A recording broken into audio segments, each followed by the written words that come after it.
This is continuation of the story about remembering the diamond. Yeah. Okay, and we part one, which we just did, which is actually called tape 2, but it's part 1 of the series. You've explained that your meeting of Ray Grave and the 2 sequences that occurred after that, and you've also there they are, which is nice together. There they are. Okay. And the second thing, you also told about your friend Paul, which is really not his name, Paul. Is that, or is his name? His real name is Paul. I don't want to give his last name. And it isn't fair. He's an intelligence officer. It's wrong. But at least his first name is Paul, so it's his first name is Paul. And if I sent him an email this morning, and if he replies and wants to talk to you, you can. And if he doesn't want to, I can't do anything about that. Now, I need you to tell me about the history. This is part 2 of this diamond. Okay. And I need to know how it was that you received it. I'm putting it in front of the camera so it can be seen. Who made it for you, how you received it, what you did with it, what happened to the man who made it, and so on. Tell me the whole story. Some years ago now, my girlfriend, and we have 2 children together, father, he made regular trips to India. And he bought me back that ring. And go ahead. And why did he bring you back that ring? Another reason. I can't think what it is. Did he have it made for you? He had it made specially. He had it made for you specially in India. Yes. When he was in India. When he was in India, he took my size, and he had it made specially. I'm trying to. There was another reason why we were doing it, but anyway, his name was Frederick James Sims. Okay. And he is the grandfather of my children, Lauren Gay Sims and Aaron Allen Sims. Mm-hmm. And the grandfather of the children, and the mother of my friend, Lorraine Janet Sims. Okay. And I had known him for about 20 years. You've known him for 20 years? Yeah. And were you friends? Sure. Okay. Absolutely. Absolutely. Okay. Yeah, sure we were. Anyway, over the last 12 years, in order to prove, or try and establish that I could use dreams to show the future, I did little party tricks. And if I was on television, and I really only wanted to do it on live television, with distrust of television companies, I would say to them the day before I went to the show, take an object, put it in a box, I'll dream about it and tell you what it is, and then you can open it. And I did that because people don't believe you. Least of all the presenters on the TV show. They really don't believe you. So, I had been asked by London Weekend Television back in the February probably, and it would be 2 years ago now, so that would be 1999. And this all happened about the same time as Ray and everything else. By a producer at London Weekend Television by the name of Danny Barraclough, who had previously made 2 documentaries about me for a series called Strange But True, which has, as far as I know, been shown worldwide. Danny phoned me and he said, "We want to do a good piece on you." He said, "What I want you to do is not just 1 box, I want you to do 4 boxes." Mm-hmm. He said, because they can argue 1 box is a coincidence, but if you can do 4, and I thought, boy, are you pushing it or what? And I said to him, well, the only way that I could do 4 boxes is if on 4 consecutive nights I asked my dream to show me box 1 through 4, 1 box per night. And he said, well, that's all right. We're not doing this for months. This show will be months away. This is like really conception. So I agreed to do 4 boxes. And we actually then get to June when the show's going to be. And I find out it's not going to be live, it's going to be recorded half an hour before or something like that. Okay. Let me ask you a quick question. Was his name Frederick? Is that his name? The man who gave me the ring was Frederick James Sims. Frederick James Sims. Did you call him Frederick or Fred? Fred. Fred. Was Fred alive or dead? Fred was alive. Oh, he was alive? Sure. Oh, okay. And Yeah. did you wear this ring? Yes. For how many years did you wear this ring? Or did you wear it on and off? I wore it all the time until he died. Wore it all the time until he died. For how long was that? 4 years, 5 Okay, years, something like that. gotcha. I actually don't remember. Okay, that's fine. But I wore it all the time until he died. All the time until he died. Yeah. And he was alive at the time that you're telling me the story? Oh, sure. Okay, good. I just Yeah. want to know, because I Yeah. have to get all this straight. No, right now he's alive. Okay. And I'm going to do the tests at the TV show. And there's going to be 4 boxes, and I've already prepared my dreams some month or so before, sent them in sealed, signed across the back, a bit like the experiment we're going to do. And I get to the studio at 1 o'clock, and I have taken with me, as it happens, my daughter, who is Fred's granddaughter, Lauren. Wow. How old is Lauren? Lauren is 12. Okay. Then she was 10. Okay. So, I picked Lauren up from her home, and she's going to bring with her an oil lamp. She said, "Dad, this is my lucky lamp. It's like Aladdin," she said. Oh. "And it's going to help you do the show. Oh. Can I bring it with me?" And I said, "Of course you can, sweetheart." And my heart sank, because what I thought was in the first box was an oil lamp exactly like hers. And I'm now going to really have one with me the whole day, and the chances that there was an oil lamp in there exactly like hers even stretch my credulity, if that's the right word. It is. Is that the right word? That's a good word. It's a good word, isn't it? So that even stretched that, you know, Right. even me. And I've seen things that Few people see. few people see. So, off we go to London Weekend Studios. And we get there 1 o'clock, as we're supposed to. And we're taken in to the bar, right at the top. And we have some lunch and we have some drinks. And they then tell me that they have, now I am there, they have chosen a person to bring 4 objects. They haven't even chosen this person until I get to the studio. I would imagine they had a short list of people that they might like to choose, but they hadn't made a selection. And the reason Danny said he did that was to push me to the absolute limit. And he felt sure that what was in my sealed envelopes would still be right. And to be honest, I thought, you've got more faith in me than I have.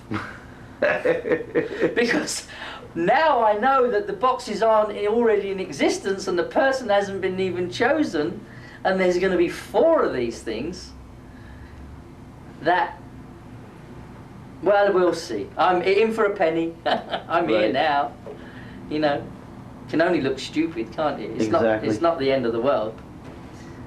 But I come back to my word trust. I actually trusted whoever it was. And I didn't trust a mechanism. Right? So, and this is prior to these. Right, of course. This is prior to these.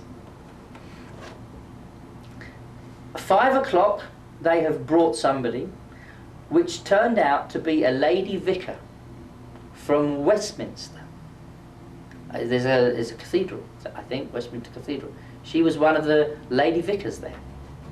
And she has brought with her 4 objects in these big boxes which they've put chains round, and they've got this whole Roman pillar setting from it, like the Acropolis. Mm-hmm. Well, I know that's Greek, but you know, it was like that. This big, like, Roman or Greek pillar setting. And the 4 boxes are on these pedestals. these like marble pedestals. And it's my turn to open my envelope and tell my story. And I approached box 1 and I looked straight into the camera and I told the story about the lamp, and I said, I'm pretty sure because of that, it isn't a lamp in there, I am wrong. I actually know I am wrong, because my daughter bought a lamp, and that would be the first thing that is in my thing today, and that will be box 1. So box 1 will be wrong. And she looked at me, the lady vicar, and obviously there's another camera dealing with her, which in the lights and everything, you actually don't know what's dealing what. Right. But the camera that's dealing with me, I can see the tally light and I know where I am. So they then, obviously, my tally light goes out and I know they're doing her interview. And she said to me, you're right to be wrong. And she proceeded to take the chains off this box and open it. And she pulled out a metal hat box. Right? And I immediately realized that my daughter Lauren keeps her lamp in a metal hat box under her bed. And the lady said, this is a metal hat box, it has no meaning at all, nothing specific, I don't know why I keep it, and I keep it under my bed. And that in some way made me chuckle, because that's quite funny. It won't be much to the viewers of the program, because they are never, because of time and the way the programs are, they're never going to know the rest of the story. Sure. But to me it was funny. We then get to the second box and I opened my envelope and got the dream notes for the second one. And I didn't even bother to open them for the first one because I knew I was wrong. And I said, blah, blah, blah, blah, blah, blah, blah. What is in that box is a weighing instrument, and I've drawn repeatedly a set of scales. And the lady vicar looked at me and she said, well, that's astounding. And she opened the box and lifted up this big, heavy set of scales. And I thought, well, any reasonable person won't expect me to get any more. I've done it. I've got 1 out of 4, and it should be thousands to 1, and I've done it. I don't even mind if I don't get any more. I'm clear. I think the lamp is funny, and I've got the scales. And I proceeded to box 3.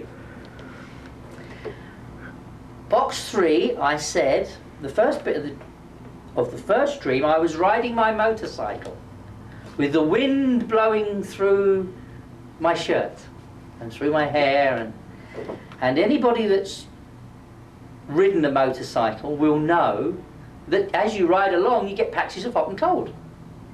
And I'd written down hot and cold air. Whatever was in box 3 was something to do with hot and cold air, changing of air temperature. There was a thermometer in the dream and all sorts of things. My next dream for that, which would have been probably a week before we're there, I was flying a kite. And anybody that knows anything about thermo or aerodynamics will know that it's the air temperature changes which keeps the kite up. Mm-hmm. Because that's what makes the wind. If there isn't temperature changes, there ain't no wind.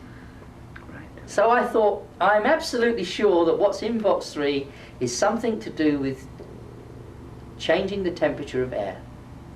And the kite was made of string and paper and cloth and sticks. And I said, whatever's in that box is to do with the changing of the temperature of air, and it's made of sticks and cloth and string and paper.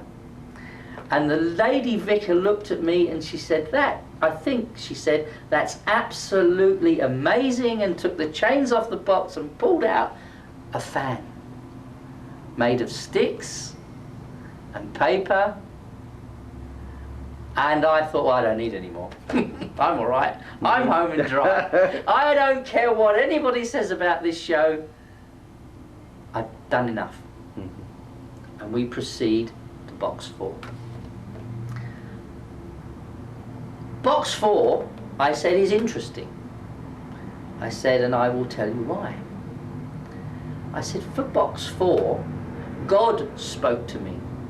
And God said to me, and I can actually remember his words, he said, "Christopher, it's God speaking, if you like." And then he went on about the anger he felt for genetically modifying seeds and claiming copyright to them.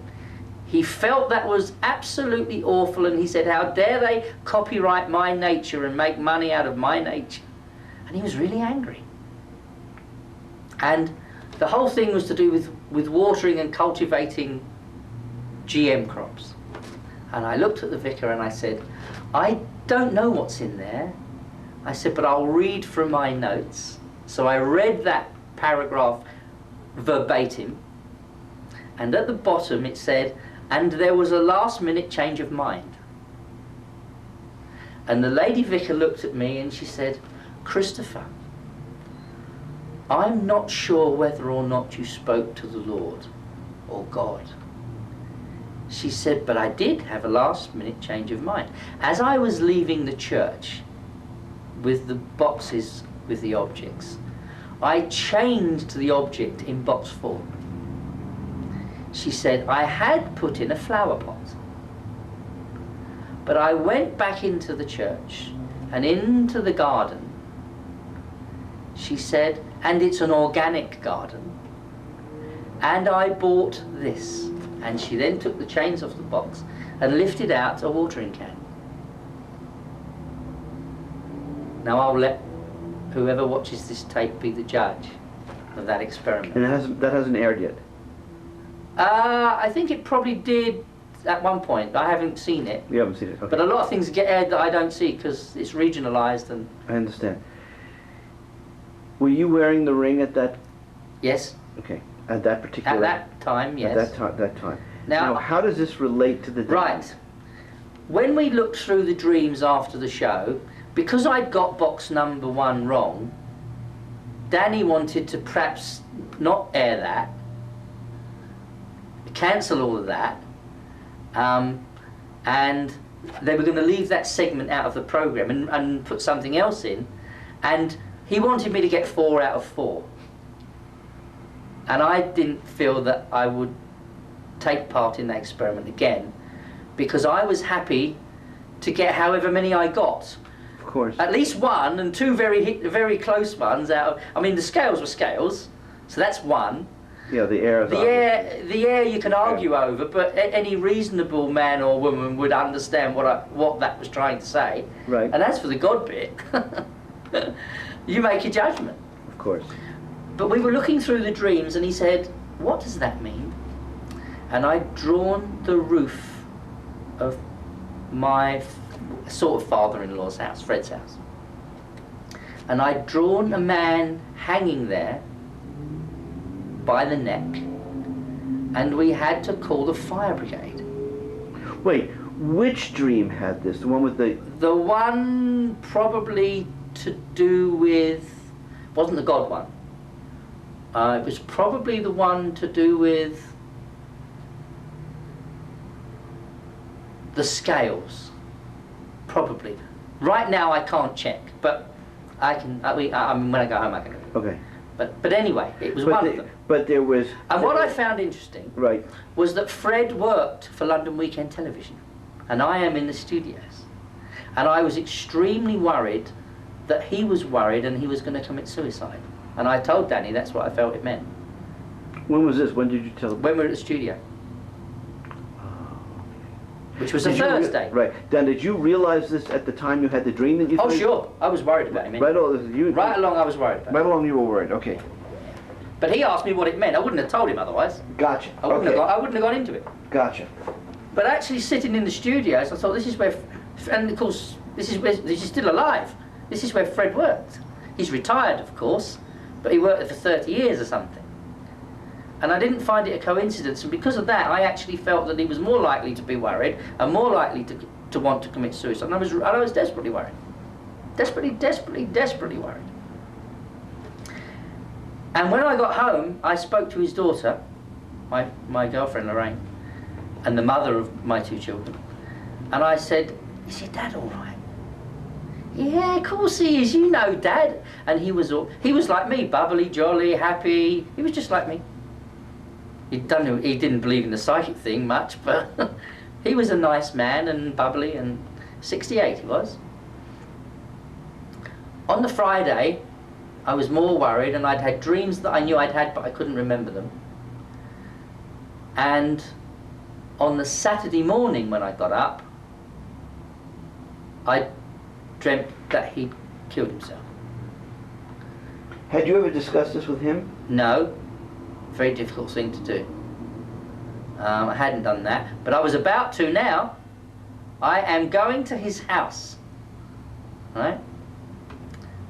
And this is what really happened. I decide that I have to go and see him, and I take Lauren, and we nearly get to his house, and Lauren threw a tantrum that she wanted McDonald's. And she made such a fuss that we turned around and went to McDonald's. And then I didn't have time to go and see him, but I knew I thought I'd see him Sunday. But what I did do is I phoned his daughter, and I made her promise me that she will go and see her dad right now, because I was going, but I'm now taking Lauren to McDonald's because she's hungry. So she was screaming, she was starving. But she promised me she'd go and see him. And she didn't go. And she didn't go because he was coming for lunch on Sunday anyway. And she felt that I was just being silly. That night, Lauren stayed at my other house, where my wife and 3 children. Well, was there 3 then? Yeah, there was. Yeah, it was a baby. It was tiny. He was about 3 weeks old, my Jerry. He was about 3 weeks old. And Lauren and me made a camp bed on the floor in the lounge that night, the Saturday night. And at 4 o'clock in the morning, Lauren woke me up crying that she dreamed her grandfather had died. And I hadn't told her the dream bit. She didn't know anything about that. And I gave her a little cuddle, and I said, "Don't be silly, it's only a dream." "No," she said, "it's real, Granddad's died, Granddad's died."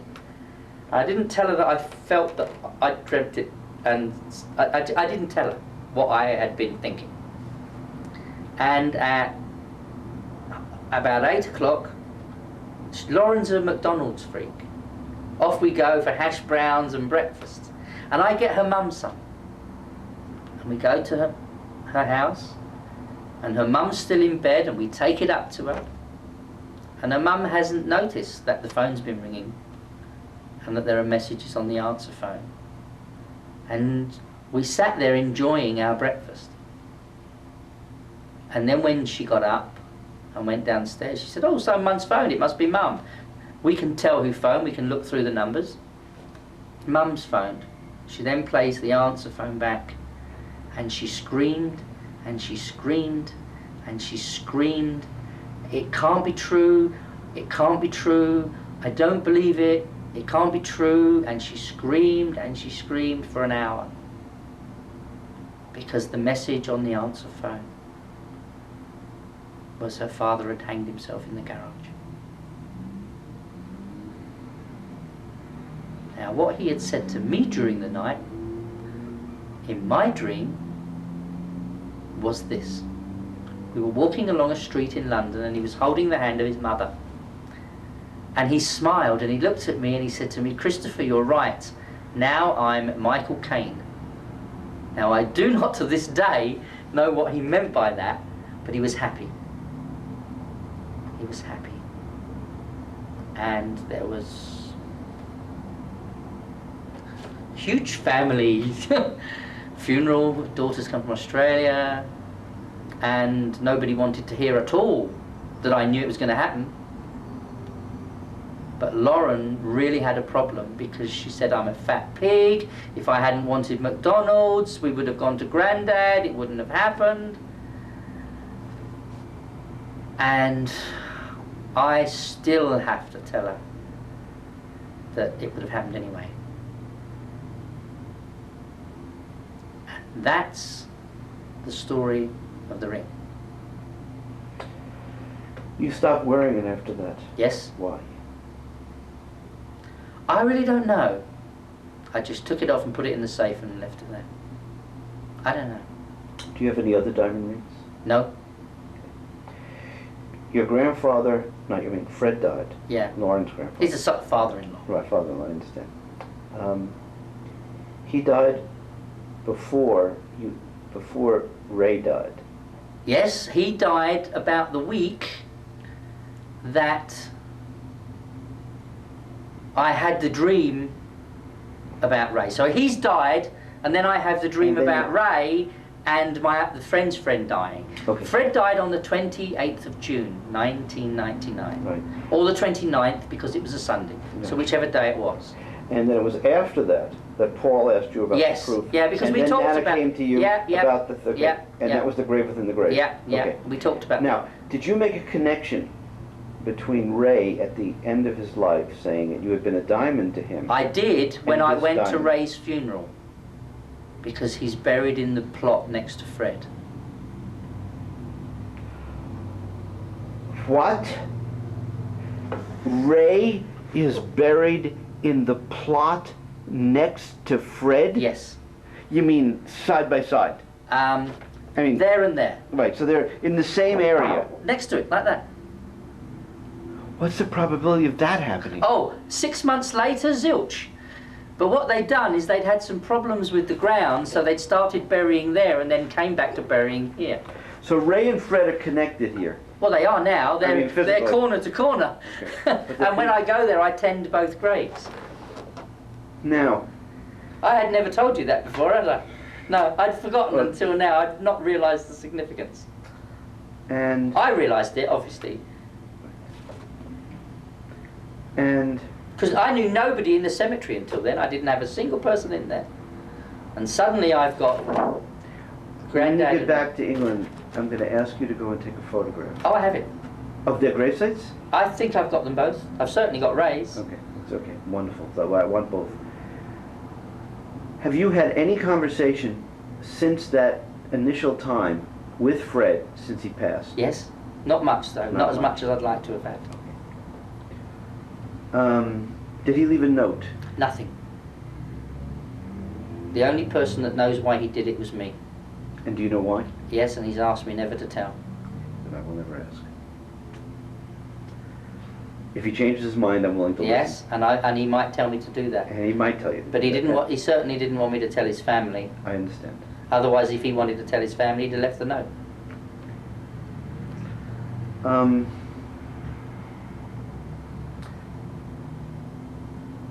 What had you expected would happen with that ring when you put it into the safe? I don't know. Okay. You somehow made a decision just like that. What, to give it to you? Yes. Oh, yeah. How did that happen? It was just that I was explaining to you the whole story, and I thought, I've got to give you that ring. That's all. Because I felt it would inextricably link us.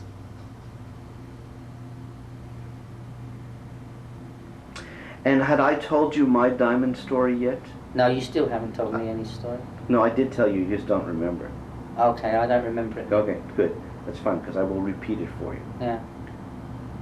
I've just got so much in here that... Well, let me just tell you a coincidence, okay? Coincidence. You start to tell me, I'll probably remember. Okay. This morning, this will be on tape, this morning, I received the polished version of either, I think it was 3 chapters from a book that I wrote, a draft that came out of me from mid-May to mid-May to I can't mid-June. remember what it was. Okay, that's okay. But the critical thing is, there are 30 chapters in this book. There's a preface, 30 chapters, and an epilogue, okay? One of those 30 chapters is called Remembering the Diamond. Oh, right. And yeah, I remember you did tell me something, but I can't remember what that's it was. okay, that's good. 3 of the 30 chapters that my writing partner decided that would be the sample chapters for my getting a publisher. Yeah. 3 of them is Remembering the Diamond. Okay. 3 of the 30. And he last night finished the rewrite of those chapters, and I just read them this morning before coming to see you. Oh, right. Okay. And so there I'm reading Remembering the Diamond, and so I'm reconnected to the significance of that story. Yes. Okay. So the timing of his doing this at this particular moment, and remember, Bill Simon is also the person who is the intermediary for this experiment. Yes. And he's also hopefully probably going to enable to have your story told in a way that it's, if he's convinced, because he's a very, he's a scientist. I understand. I mean, he's not a scientist, but he's a scientist. Yeah. You're not a scientist, but you're a scientist. You understand what I'm saying? Yes, I do. You aren't trained as a scientist. I am naturally. You are a natural scientist. Yeah. Okay, Bill is a natural scientist. Yeah. I'm a natural scientist, but I'm also trained. But you're also academic. I'm also academic. Okay. Now, I'm going to tell you what has come to me in the process of listening to this, which is one of the reasons why I needed to have it taped immediately. And I wanted to hear this story told in my house under quiet conditions, with a beautiful backdrop and so on. But I felt the need to have it now. Okay. Before I tell you this, I want you to tell me how it was that you chose to bring the ring with you and give it to me. I want that story on tape before I tell you what I'm about to tell you. Well, after I told you could have it. Yeah, after you told me you had it in the safe. I had it in the safe, and I took it out. Actually, Lorraine got it out of the safe for me, Fred's daughter.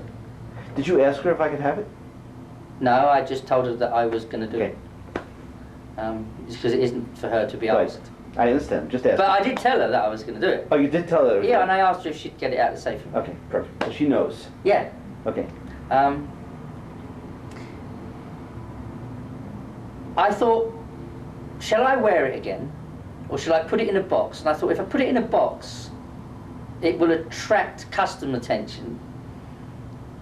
And anyway, it's mine, and strictly customs regulations are if you're not taking it out of the country again, you've got to pay tax. And that would be about $2,500 or $3,000, that ring. Wow. The valuation in England was £1,900, so you've got to cut that down because there's profit for the jeweler and tax and everything. But I thought to myself, if I don't wear this, I might just get a bill from the customs guy. If I bring it into the country, I've got to pay more money, and I wasn't about to do that. And when did you take it out of the safe? The night before. Okay, the night before you were leaving. Yeah, because I left at 6 in the morning. Gotcha. Okay, continue. So you decided to wear it? I decided to wear it. Okay, and you've been wearing it the whole time? Yeah, until I got to the airport. And then what happened? I gave it to you. Well, tell me how you gave it to me. How did it happen then? In the airport? I only think it happened then because of what had happened on the plane. I think if that hadn't happened, I wouldn't have done it then. I would have quietly, but I was so brimming over with whatever it is, and we probably should tell that story now. Yes. Okay. I left London on Saturday the 28th of July. And I got here on Saturday the 28th of July at midday. And I stayed with a lady called Carmen Lynn in Culver City, who I had never met, but during the time that you and I were deciding whether I should come over or not, she phoned me. Now that's a funny story because about 5 years ago, my wife and we were going somewhere. And the lady phoned, and I spent nearly an hour and a half, or whatever it was, talking to this lady, and completely screwed up what me and my wife had planned. And I remember distinctly her saying to me, "What do these people ever do for you? All you do is you give them your time, and they don't give anything back." And I looked at her and I said, "Bessie, that one's special. One day, I just know that that lady will be important to me. And that's why I give these people my time." I said, I do forget what we were doing, but she was annoyed that I gave all these other people time and not her. And not her. And if I am totally honest, I do that. I do that. Sure. And if she divorces me one day for it, I'll just have to swallow. That's right. Right? So, but I do that because this, in many ways, this is more important to me than. And I really don't want that to sound wrong, but to me this is so important. And I think, well, if you understand, then it isn't a problem to you then, and if you love me and understand, you'd understand. Exactly. So, anyway, Carmen called me on my mobile phone, and she said, "I want to interview you, so I have to make arrangements to come over to London, because..." she was going on about a film director and producer and people she knew and this and that, and they wanted, or she wanted to know how my dreams were going. And she was doing some other project and she might have to come over for that, and would I be available at some time during the summer? And I said, well, as it happens, I may very well be in your neck of the woods in a few weeks. And she said, would you have time to come and see me? And I said, that I don't know, but I'll try. And I told her I was coming here, and she said, well, why don't you stay with me a few days before I come here? And I thought, well, that'd be a good idea, because I've got to have a few days out of the heat, out of the kitchen, to get used to being on a different body clock and all the rest of it. Because it's actually quite, I've travelled a lot before, and I know that time zones mess up dream patterns. I know that. So I thought, well, that'd be a good idea. So I stayed at Carmen's, and the first night I was there, she'd actually said it would be a good idea if you start you testing now, just like a warm-up. So I wrote down, show me tomorrow, and I wrote some things in the dream and put it in my suitcase and went out with Carmen the next day. And there was only two things of any significance at all, and one was a turnstile which I drew, which was made out of shiny aluminium. I remember it very, very well. And she took me to breakfast, and then she said, oh, I've got to get a bottle of wine.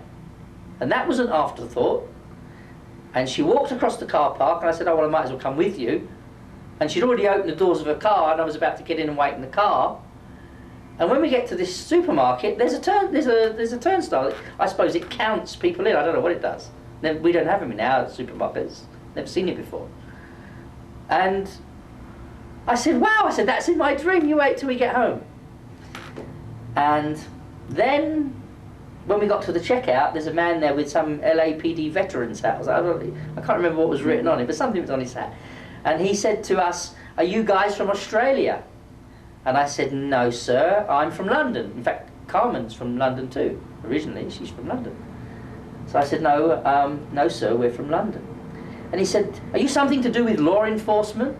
And I got blown away, because I'm not a cop. But I've got to be as near as you can get to being one. Sure. And certainly I get nearer to some of their operations than anybody else other than cops. So I thought that was bizarre, and after we got out of the thing, she said, what did we say to make him say that? I said, I've no idea. I said, but underneath the turnstile in my dream, I've got some kind of ID card drawn, and he showed me his ID, whatever, I can't remember what it said, but he showed me like a card, what we would call a warrant card, you just call it an ID. And I said, that's in the dream too, and she said, well, you'll have to show me when we get home. And of course I don't know where she's taking me, because it's the whole thing, it's this experiment. She hasn't seen the dreams, but as we've made hits, there's no point me not telling her. Doesn't matter now, does it? So, and it's not the control that... Right, that right. It doesn't matter. This was a warm-up experiment. A warm-up experiment. We're not publishing it, we're just doing it. So, the next thing is, we went blah, blah, blah, blah, and we ended up at a place called Venice Beach. And there were all these boats sailing up and down, and we walked up to some marina thing. And she looked at me and she said, well... And I said, yes, the very first thing I wrote in big letters is boats. And I was very, very close to these boats. They weren't off in, I was really close to them. I said, and we've got the turnstile, we've got boat. I said, it's all here. I said, I'm quite encouraged. I said, it's actually working. I've only been here, I've been here less than 24 hours and it's working. And I actually felt quite good about it. Because I felt, well, the spirits have followed me across the Atlantic. Or I've got in touch with new ones that knew I was coming, I don't know. That's a whole other story, I don't know how that works. So that was that. And then the next night, we did it again. You got to let me look at my notes, because I can't remember. Because I actually can't remember what was next. Oh yeah, boats. The door of the lady's apartment we went to, who's the film producer, and the other lady works for the director of the, well, I don't know, I can't remember what his name is, but he made the film with Robin Williams' What Dreams May Come, which is incredible too, and it isn't by design any of this. That's right. Let me go take this, okay? Hello? Yes, this is Gary Schwartz. Oh, hey, Joe. How are you? To start here. We're now going back to the second night in L.A. Yeah. Okay. So for a second warm-up, we decided that it might be fun to see what I dream about the next day too. And I dreamt about these sort of labels, but I spelt them wrong. There's label and no label. And it was all to do with spelling mistakes, this dream, and these boxes. And one was spelt correctly and one was spelt incorrectly. And although I'm not very good at spelling, I'm not that bad that I don't know how you spell label. Right. So I found it quite strange, and it was to do with computers and apples and clicking here and this and that. Okay. Well, the next day actually we didn't do very much that was different from the day before, except Carmen asked me if I wanted to check my emails. And although I brought my laptop with me, I didn't have an American system on it. I knew no access numbers. And as far as I was concerned, I was just going to borrow other people's computers to check my email. But that was for writing and demonstration and showing people my videos, okay? What, by the way, what speed is that? I think that's 600. Wow, okay. I've got a 450, I think. Yeah, I think or maybe it's a 600 of Sony. I think it's 600, that one. Okay, gotcha. But I don't remember. Well, we'll check. Yeah, we'll check. All of a sudden, I'm saying, my God, that looks like my computer. I have the same laptop. I promise you it's mine. No, no. No, I know it's yours. You don't have to check it now.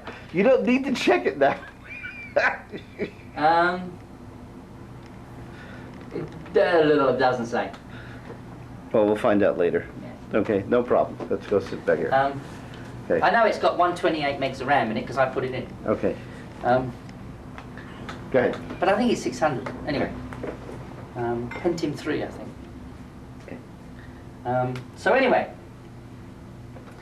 the next day, Carmen didn't see this, and I was bemused about spelling. I mean, what are we talking about spelling? The only spelling I thought would possibly connect to Hollywood would be Aaron Spelling, who's a director, and he was to do with Dallas or something, wasn't it? He was quite famous. The only thing I could think of spelling. Right. So anyway, she then says, "Oh, would you like to do?" I said, "Oh, yeah, that'd be a good idea." She's got an Apple Mac. I have never ever in my life used an Apple computer. And what she said to me was, "You actually, when I get it up and running, I'll leave it on for you. I've got to go out and see her boss."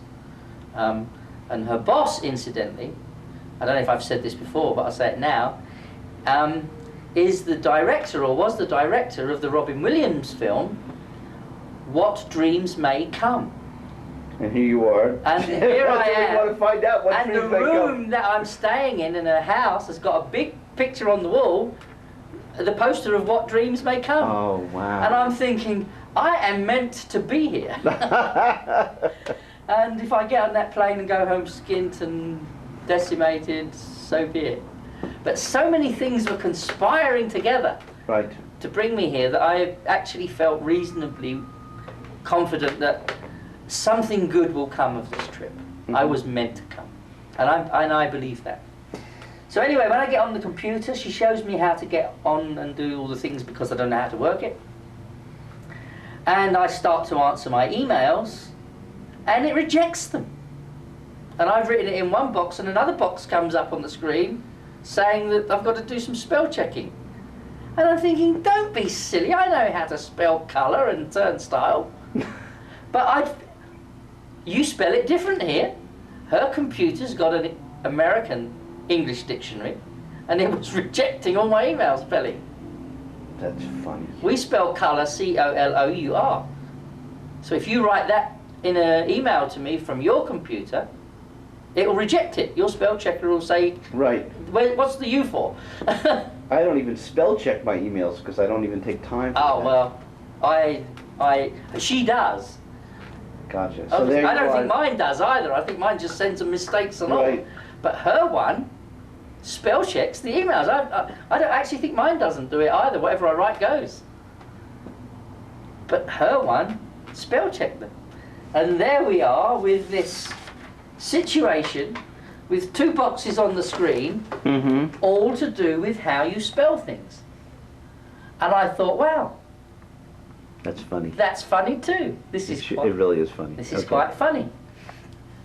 And nothing really much happened that day, except that I had some very powerful voices and dreams, and I was clearly in a different dreaming pattern than I've been in before. And that continues, and when we go to... actually, we did last night, didn't we? Right, we did last night. But the night in between then and last night was the night before I left LA. And that's the important one now. And that's the one which was to do with the aeroplane. Yes, and that you asked Susie. I asked Susie Smith because I knew that tomorrow I'll be on her turf, I'll be in her territory, and dreams are very territorial, and I believe that spirits live where they died, or live still after they die where they want to be, in their hometown, or not that they can't move around like us, but generally they're territorial beings. But you were able to talk to her in Los Angeles, as you could also in London. Yeah. Yeah, I spoke to her in London too, but that's by special request, isn't it? That's right. So, like cell phones. So, yeah. Okay. Spirit phones. So anyway, I had this whole dream about blast off, rocket to the stars, and I was looking at the water vapor, or the jet trails, and I'm in the aeroplane, and I'm walking down the aisle, and I sort of lay down in the aisle. I get very low to the floor, almost laying down, and there's something to do with some ladies and taking their seats, and I shout at them. And I tell this lady to shut up. And I was really puzzled, because I would never do that. And I just say to them, shut up, get on with your singing, and leave me alone. And I thought, what on earth is going to happen to me when I get in the aeroplane? Right. Why would I tell a lady sitting with other ladies to shut up and get on with her singing? Oh boy. And then I was sort of attacked by birds. And I thought, oh, I don't like this. This is really weird. And then there was keep going. some other things about actually arriving here, so I knew the plane didn't crash, because I dreamed that you and I were having dinner, and there were these metal trays and some salad, and so I knew I got here safely. Okay. So whatever's going to happen on the plane can't be that bad. Right. But you didn't tell me about the salad trays, and don't tell me about anything about the dream right now, because what I want to do is just for you to tell me about that you were curious about the airplane. Well, I was really curious about the airplane, and I discussed it with Carmen. I said, I don't know what's going to happen on this airplane, but I'm going to really care. But you told Carmen about this. Yeah, so Carmen can verify that you had this experience. If she remembers. If she remembers, right. If she remembers. Of course. Because she might not remember, because look, of course. It wasn't significant to her. Right, of course. But I don't know. She may or she may not remember. It doesn't matter. Anyway,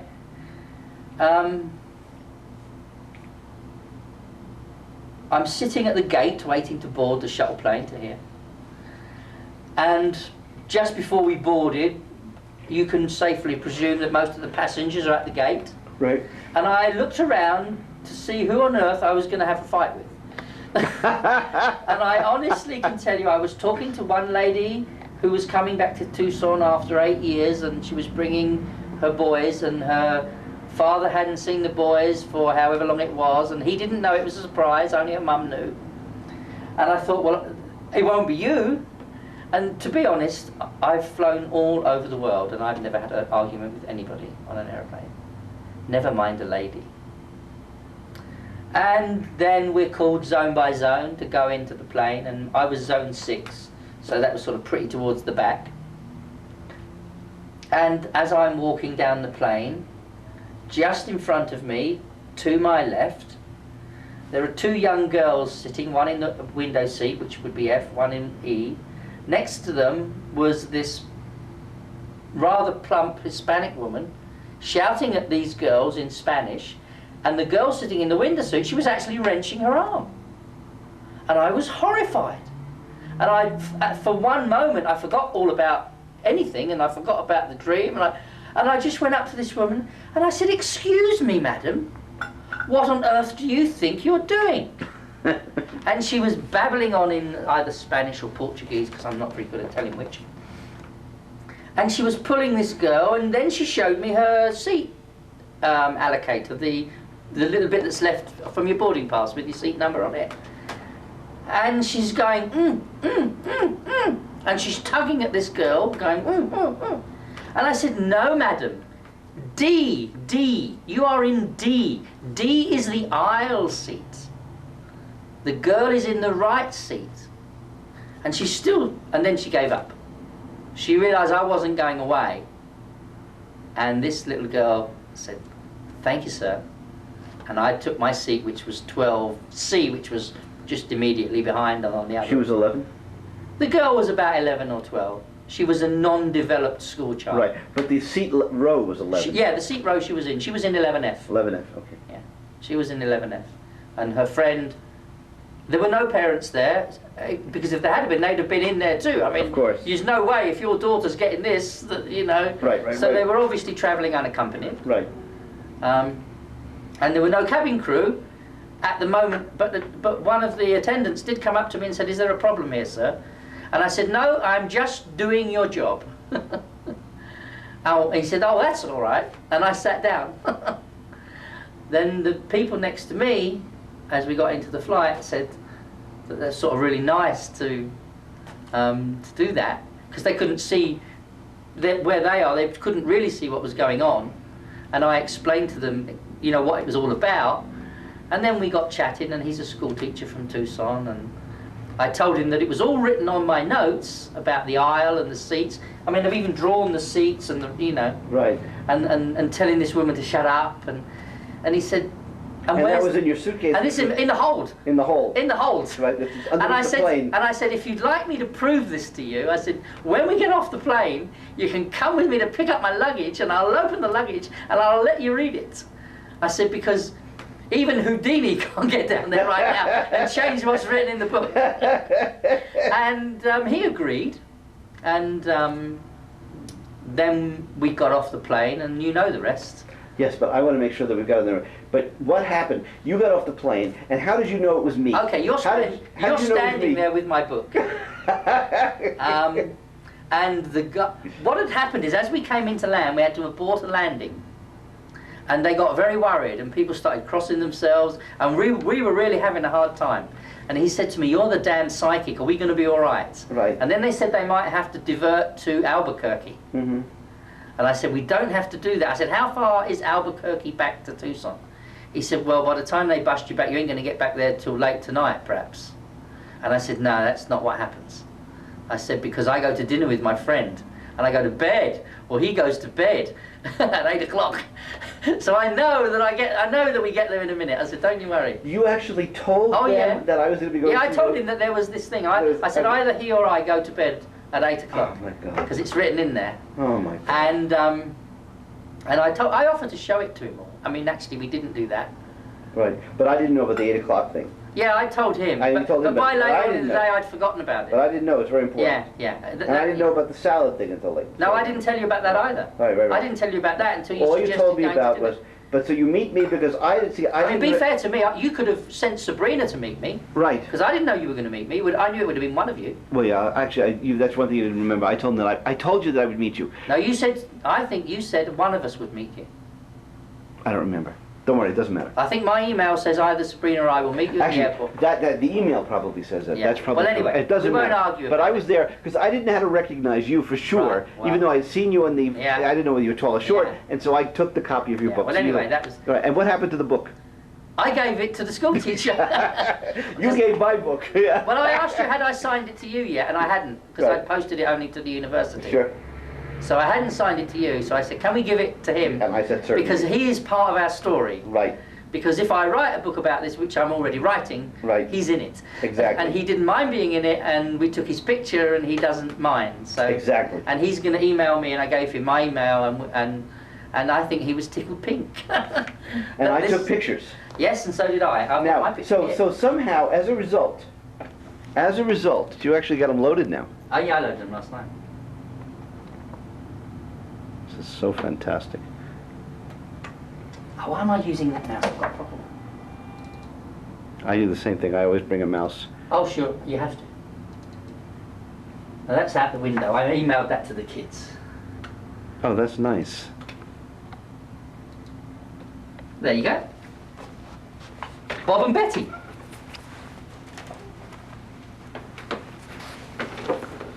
Oh, that's wonderful. And that's the picture that I took. That's the picture that you took with my camera. With your picture that I took with your camera. Okay. That's Bob and Betty off the plane. Yep. And it was after that. Was it after we took the picture? Do you remember? Or before? I think it must have been after I took the picture that you gave me the ring. When did you give me the ring? Before. Before? Yeah. Okay, that's right. Before. Because this whole thing bubbled me up so much, I thought, they are even giving me evidence for him before we start the experiments. That's right. And I was so delighted. And I thought to myself, even if the damn experiments all fail, I've still proved it works. Well, not only that, that actually took a huge pressure off my shoulders. Because if they all fail now, you've still got that. Right. So you had two pieces of data. You had the weird thing with something happening with the plane. Yeah. We were like birds. You were like birds. Bouncing about and under attack. And then the second thing was the weird thing with the woman. Mm-hmm. The third thing, just for the record, because we're running out of tape, was the salad thing. Metal dishes that we were eating out of. Right.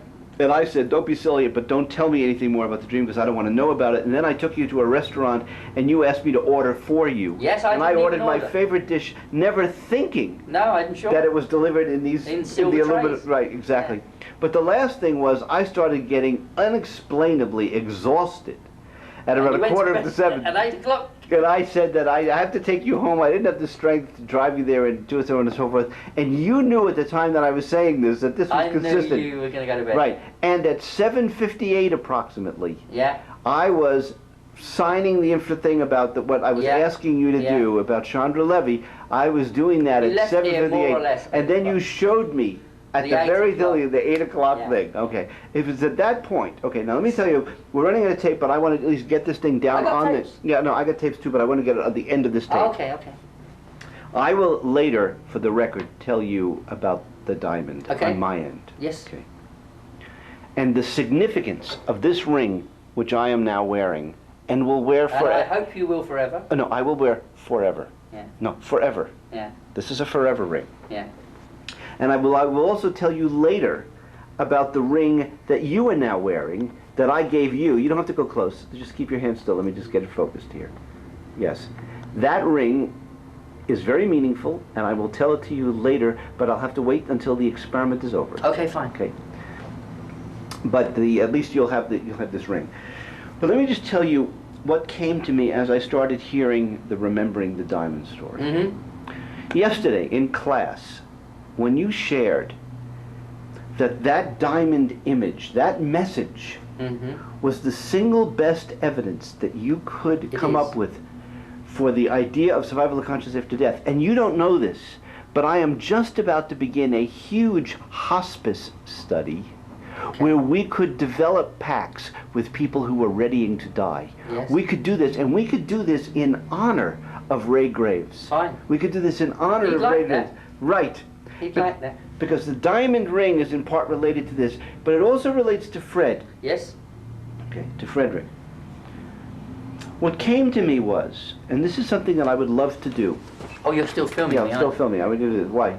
I was going to go and try and find the graves. Okay, well, now let me tell you the story. Okay. Let me tell you the story. We'll get pictures of the graves later. They might not be there, but they might be. All right, but we'll get them. I promise we'll photograph them. You're going to give me copies. What came to me is I would like to write a brief book. I don't mean a 500-page book. I don't even mean a 300-page book. I mean a little 100-page book. And the book will be called Remembering the Diamond. Okay. Definitive Evidence for the Soul and God. Okay. And what it would do is tell from Paul to, what's his first name? Graves' first name? Ray. Ray Graves' story. Mm-hmm. It would tell the Frederick story. Yeah. It would tell the gift of this ring. Yeah, fine. It would tell the dream detective side of all of this, and then it would tell my side of the story. Yeah, why not? Which addresses the question of how do we know that God exists, and why it was that I came to the conclusion. And when you see my house and you see this huge diamond, I'm going to buy you one. Huge diamond, Tiffany diamond. But it's not a diamond, it's a paperweight. No, I know, yeah. It's a paperweight. And the title of the chapter is Remember the Diamond. Okay. That's all remembering the diamond. Okay. And now I can remember the diamond morning, noon, and night. Absolutely. And the meaning is deeper I want to say than the something meaning. else. Go ahead. Because the strangest thing is they fit each other. Ah, yes, they fit perfectly. And that is got to be at least 10 to 1. That's right. It fits perfectly. Fits perfectly. That's got to be 10 to 1. Because you go, I don't know what you do in America, but we go ring sizes like A, B, C, D and all that. I don't even know what they are. And half sizes in between. A and a half, B and a half, Q and a half. That's an R. It's an R? Yeah, I think so, yeah. Wow. But you might use a different thing here. No, we may have different sizes, but that doesn't matter. This is the perfect size. Yeah, oh yeah. And by the way, this knuckle that I would wear this ring on is bigger than all my other knuckles because I broke it. Yeah. So otherwise it would have been too big for my hand. Yeah. But this is where I would record it. Okay, by the way, the tape is now running out. Okay, so we do something else. Yes. Okay, this has been very meaningful. Uh-huh. And I really, really, really thank you. What do you think of the idea, by the way, of our doing a brief book to honor? Sure. Just called Remembering the Sure. Diamond. Why not? Why shouldn't we do loads of things? No reason why not. No reason but this why is not. one that I have to do. Yeah. That's what I'm trying to say. Yeah, fine, Irrespective do it. of anything else that happens over Do the it. next 2 weeks, Do it. this must be done. Yeah, do it.